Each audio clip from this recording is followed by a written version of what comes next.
प्यारे भैया बहन, आज हम लोग पालमपुर गांव की कहानी पार्ट में जो शेष बचे हुए टॉपिक थे उसे पढ़ने का प्रयास करेंगे।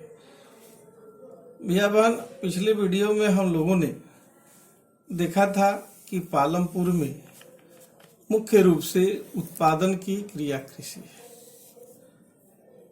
हम लोगों ने देखा कि पालमपुर में के किसान परंपरागत खेती की जगह पर अब आधुनिक खेती को अपनाया, जिसके कारण उनके उत्पादन में अप्रत्याशित वृद्धि हुई। परंपरागत खेती उस खेती को कहते हैं जिसमें किसान स्वयं खाद बीज का और खेती के उपकरणों की व्यवस्था स्वयं कर लेता है, जैसे घर में रखे हुए बीज, उर्वरक के रूप में माल मवेशियों के मलमूत्र और बैल और हल से खेती करना। जबकि आधुनिक विधि की खेती जिसमें कीटनाशक दवाइयाँ, रासायनिक उर्वरक, हाई यील्डिंग वैरायटी सीड्स और सिंचाई की समुचित व्यवस्था के परिणाम स्वरूप उत्पादन में वृद्धि करने में संभव हो पाया। जैसा कि हम सभी जानते हैं कि कृषि के आधुनिक विधियों में अधिक रासायनिक उर्वरकों का प्रयोग, कीटनाशक दवाओं का प्रयोग और भूमिगत जल स्रोतों से फसलों की सिंचाई की जाती, जिससे उत्पादन अधिक हो पाने में संभव हो पाया है।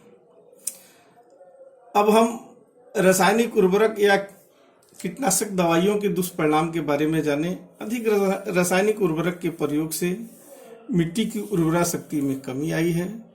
साथ ही भूमिगत जल स्रोत का स्तर तेजी से नीचे जा रहा है, जो हमारे लिए एक चिंता का विषय है। भारत का सबसे अधिक रासायनिक उर्वरक प्रयोग करने वाला राज्य का नाम है पंजाब। जैसा कि हम लोगों ने पहले वीडियो में देखा था कि पालमपुर में जमीनों का वितरण असमान है। कुछ जमींदार हैं, कुछ किसान मझोले हैं, तो कई छोटे किसान और कुछ भूमिहीन श्रमिक हैं। पालमपुर में छोटे किसान अपने खेतों में काम तो स्वयं कर लेते हैं, लेकिन मझौले और बड़े किसान श्रमिकों को भाड़े पर अपने खेतों में काम करने के लिए रखते हैं। श्रमिक जो बड़े किसानों के खेतों में काम करते हैं, उन्हें मजदूरी में अनाज और कुछ नगद पैसे और कहीं कहीं भोजन भी दिया जाता है। खेती के लिए आवश्यक पूंजी के लिए छोटे किसान गांव के बड़े किसानों से, साहूकार या महाजनों से ऊंचे ब्याज दर पर कर्ज लेते हैं, जिनके कारण कई बार उन्हें कई तरह की कठिनाइयों का सामना करना पड़ता है, जिन्हें उसे खास बचत नहीं हो पाती। वह कर्ज के जाल में फंस जाते हैं।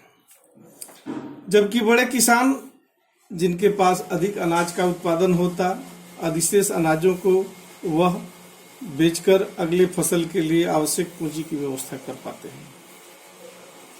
गांव में मजदूरों में अधिक प्रतिस्पर्धा है, जिसके कारण वहां के मजदूर कम वेतन पर, कम मजदूरी पर काम करने के लिए तैयार हो जाते हैं। कम आमदनी होने के कारण उनकी बचत भी कम होती है और भविष्य में वह गरीब बने रहे, इसकी संभावना हमेशा विद्यमान रहती है। आइए हम लोग इस पाठ के आधार पर कुछ गृह कार्य को करें।